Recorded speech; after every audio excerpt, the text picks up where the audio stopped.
안녕하세요. 코인 알려주는 남자입니다. 잭슨홀 미팅이 끝난 이후에도 비트코인 가격은 여전히 25K 후반과 26K 초반을 횡보하고 있습니다. 이런 하락장에서 고래들이 추가로 매집한 세 가지의 코인에 대해서 안내를 드리고, 장이 좋지 못한데 JP모건에서 하락장이 곧 끝난다라는 보고서가 나왔습니다. 어떤 근거를 가지고 이런 이야기를 했는지 살펴보겠습니다.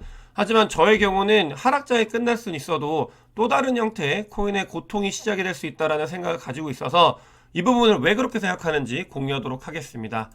잭슨홀 미팅이 끝난 이후에 미국 주식 같은 경우는 상승을 한 모습을 확인할 수 있습니다. 잭슨홀 미팅에 두 가지의 특징이 있는데요. 첫 번째 같은 경우는 긴축에 관련해서 아직도 열려있다, 추가로 금리 인상을 할 수 있다는 매파적인 발언이 있었고, 두 번째 같은 경우는 시장에서 연준에서 인플레이션을 관리할 때 물가를 3% 정도로 버는 게 아닌가, 수정되어 있는 인플레이션 관리가 될 게 아닌가라고 이제 예측을 했었는데, 파월이 이야기를 했습니다. 그런 일은 없다. 그러니까 연준은 2%의 물가 관리를 계속 이어나가겠다, 이렇게 이야기를 했고, 이 두 가지만 놓고 봤을 때는 매파적인 발언이다라고 볼 수 있습니다. 다만 시장에서는 이런 매파적인 발언이 나왔음에도 불구하고 일단 파월이 중립적인 스탠스를 좀 많이 취했었거든요. 추가 금리 인상에는 어느 정도 벽이 있다는 걸 인지를 한 것 같고요. 그걸 역으로 봤을 때 언제 금리 인하를 하는지, 얼마 동안 이 금리를 유지하는지가 좀 더 시장의 관심사로 전환이 된 걸 확인할 수 있습니다. 2020년도 이후부터 나온 잭슨홀 미팅 중에는 가장, 속된 말로 아리까리한, 이것도 아니고 저것도 아닌 이런 발표가 나왔다라고 보시면 되겠습니다. 그래서 시장이 움직이는 거는 그 뒤에는 잭슨홀 미팅의 영향이 아니라 시장이 부분적으로 그때 맞춰가지고 상황에 맞춰서 움직일 수 있는 가능성을 열어뒀다. 통화정책도 그럴 가능성에 대해서 이야기를 했기 때문에 이 부분을 보면 되겠습니다. 잭슨홀 미팅 끝나고 나서도 코인 시장에서는 별다른 변화가 없습니다. 보시게 되면은 유동성이 아직도 메말라 있는 상황, 이 부분이 가장 중요한 것 같고요. 25K에 굉장히 단단한 매수벽이 존재하고 있는 모습, 그다음에 30K에 매도벽이 존재하고 있는 모습을 보기 때문에 단기적으로는 제가 26K에서 25K 사이로 횡보하는 이런 그림에 대해서 말씀을 드렸었고, 좀 더 큰 레인지로는 30K와 25K 사이는 언제든지 올라갈 수도 있고 내려갈 수도 있다, 이렇게 보는 게 가장 현명할 것 같습니다. 즉 뭔가 모멘텀적으로 큰 일이 일어나지 않는 한 이 정도의 그냥 움직임은 적당히 그냥 왔다 갔다 하는 거다라고 보시면 되겠습니다. JP모건에서 이제 크립토 하락장이 26K까지 빠졌을 때 이런 보고서를 냈어요. 26K 빠졌을 때 끝이 났다, 끝이 보인다라고 했는데, 그 이유는 시카고 상품 거래소의 OI가 줄어들고 있다. 그러니까 미결제 약정이 줄어들고 있던 걸 봤을 때 가까운 미래에는 암호화폐 시장은 이제 하락장이 제한적일 거다라고 이야기를 했습니다. 이 OI 같은 경우는 선물 시장에서 미약정 체결한 부분에 대해서도 제가 지표로도 자주 언급을 드렸잖아요. 이렇게 OI가 올라가면은 꼭 뚝배기를 맞는 그런 기간이 한 번씩 나온다라고 말씀드렸던 그것과 같은 거고요.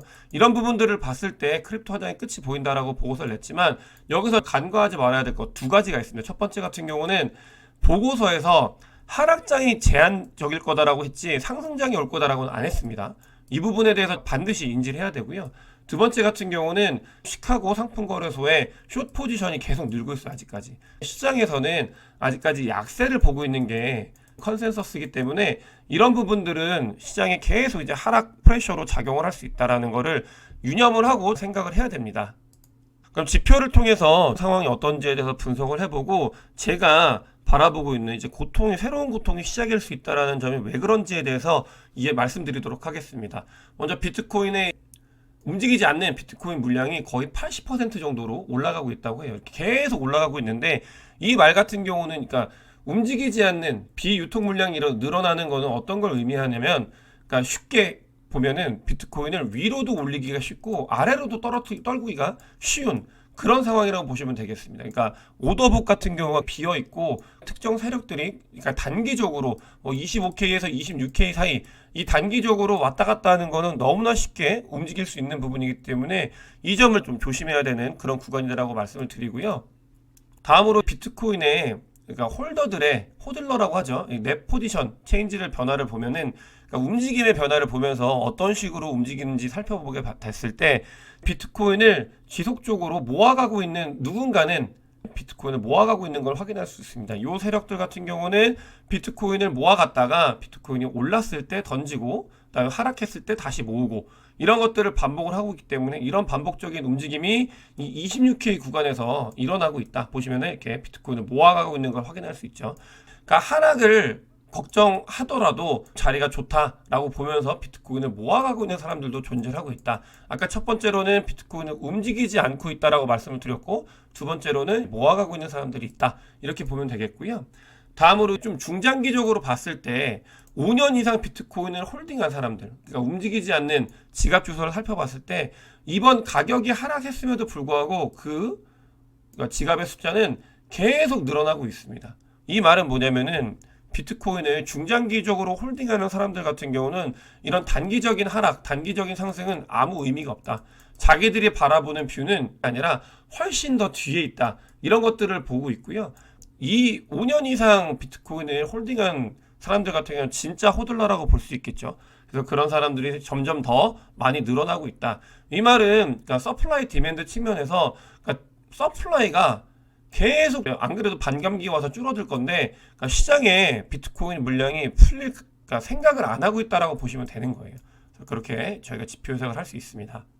다음으로 달러 인덱스를 봤을 때 달러 인덱스가 계속 올라가고 있는 상황이었거든요. 달러 인덱스가 올라가고 있습니다. 이런 상황일 때 비트코인은 어쩔 수 없이 달러 인덱스가 올라가면 비트코인 가격은 하락을 할 수밖에 없어요. 그런 상황이 직면이 되고 있는데 그러니까 시장을 볼 때 거시적으로 이렇게 보는 거예요. 달러 인덱스가 올라간다라는 거는 미국에서 긴축을 한다는 말과 같거든요. 금리 인상이나 이런 부분들과 같은데 이게 언제까지 될 거냐, 이제 그럴 일이 점점 줄어들고 있다. 달러 인덱스 같은 경우는 그러니까 점진적 우하향하는 곡선을 그릴 거다라고 보고 있고요. 그 사이에서 계속 반등을 하는 거고 비트코인은 역으로 우상향하는 이런 상황에서 계속 반등을 해나갈 거다. 이렇게 보고 있습니다. 저는 달러 인덱스는 반드시 챙겨야 되는 투자 지표라고 생각을 하고 있고 이 움직임이 비트코인의 움직임과 유사하게 특히 2021년도 이후에는 많은 코릴레이션을 가지고 있기 때문에 살펴봐야 되고 이 뷰가 저도 동일하게 생각을 해서 여러분들께 공유를 드립니다. 또 숏텀 홀더, 롱텀 홀더들의 프로핏 퍼센테이지를 봤을 때 어떤 상황인지를 보면서 매수 매도하기 좋은지 안 좋은지를 보는 크립토콘의 자료인데요. 보시게 되면은 얼마 전까지 1월달 이후에 하락 반전을 한 이후에 이 장에서는 숏텀 홀더들의 수익이 롱텀 홀더들보다 훨씬 좋았어요. 이런 부분들을 볼 수 있고 근데 숏텀 홀더의 프로핏 천장이라는 거거든요. 이 구간이 되면은 비트코인 가격이 빠지면서 롱텀 홀더들이 돈을 번다라고 그렇게 되는 거고 그렇게 이 지점을 닿았죠 최근에. 그러면서 여기 쭉 빠졌어요. 가격이 하락을 하면서 이렇게 많이 내려왔다. 여기 좀 더 내려온다고 하면은 숏텀 홀더의 프로핏 플로어, 그러니까 바닥인 거예요. 바닥이라는 거를 알 수 있는 지표다.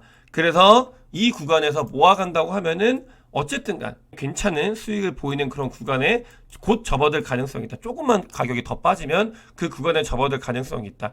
이렇게 보시면은 미드 사이클 플로우가 이 부분을 터치한다. 요게 제일 중요합니다. 제가 조금 이따 말씀드릴 건데 이 부분이 중요해요. 이 부분 제가 중요하다고 말씀을 드렸습니다. 자, 다음으로 보게 되면은 맥스페인 고통을 많이 받고 있는 상황이에요. 너무나 힘들고 어려운 그런 장인 건 틀림이었고 이게 하루 이틀 이런 게 아니라 지표로 봤을 때도 다른 어떤 때보다 비트코인의 하락장이 길었다. 이런 것들을 지표로 확인할 수 있습니다. 그만큼 이 힘든 시기를 견뎌나가고 있는 중이다.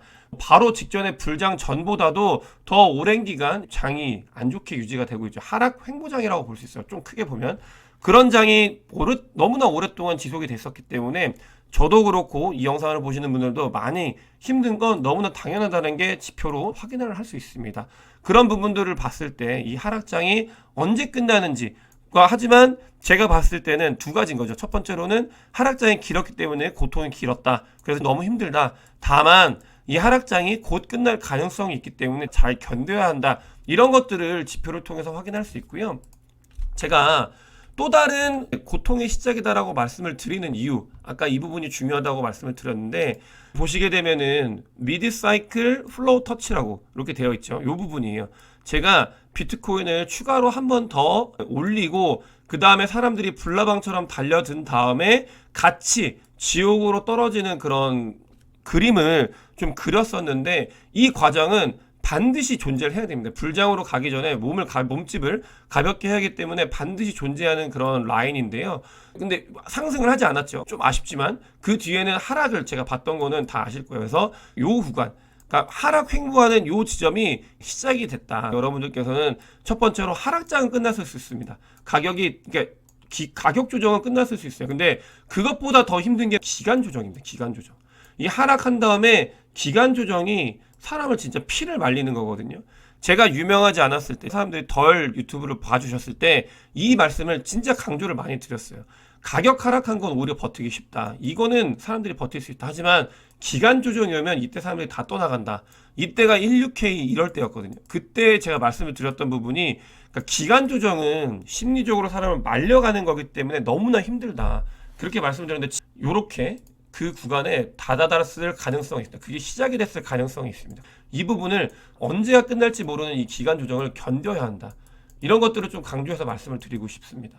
그래서 또 다른 형태의 고통이 오지 않을까라고 보고 있고요. 물론 제가 틀려가지고 그냥 비트코인이 이렇게 상승을 하면 저도 좋아요. 저는 롱을 바라보는 뷰기 때문에 그냥 바로 그냥 올라 버리면 너무 좋은데, 그런 일은 생각보다 어려울 것 같다라고 보고 있습니다.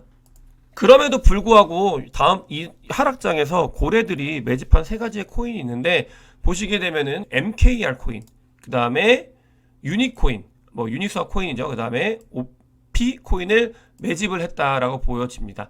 네, 이 코인 같은 경우는 고래들이 온체인 데이터로 어떤 걸 많이 매집했는지를 트래킹한 거고요. 10월달 정도를 수확을 기다리면서 9월이 곧 시작이 되는데, 그러면 10월이면 2달 정도 보는 거죠. 이렇게 조금은 스윙으로 바라보는 코인이 세 가지가 있다 말씀을 드릴 수 있겠습니다. 이거는 절대 매수 매도에 대한 추천은 아니고요.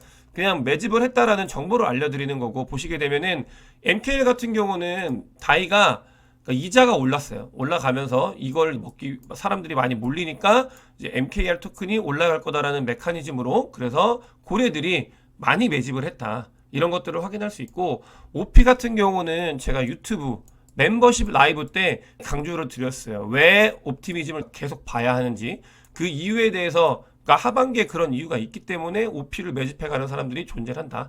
고래들도 그런 것들을 보면서 매집을 해나간다는 말씀을 드렸고, 다음으로 바이낸스가 계속해서 공격을 받을 거다라고 말씀을 드렸고요. 근데 실제로 러시아 관련돼서 어떤 제재가 진행이 되는 것 같습니다. 바이낸스가 급하게 부랴부랴 은행 5곳과 거래 중단을 했다고 합니다. 이 말은 이제 러시아를 손절해 나가고 있다. 바이낸스가 그런 것과 같고, 이거는 미국과, 그러니까 뭐 러시아, 중국 관련돼 가지고 묶어서 미국을 더 선택을 하는 바이낸스의 모습을 볼 수 있고요.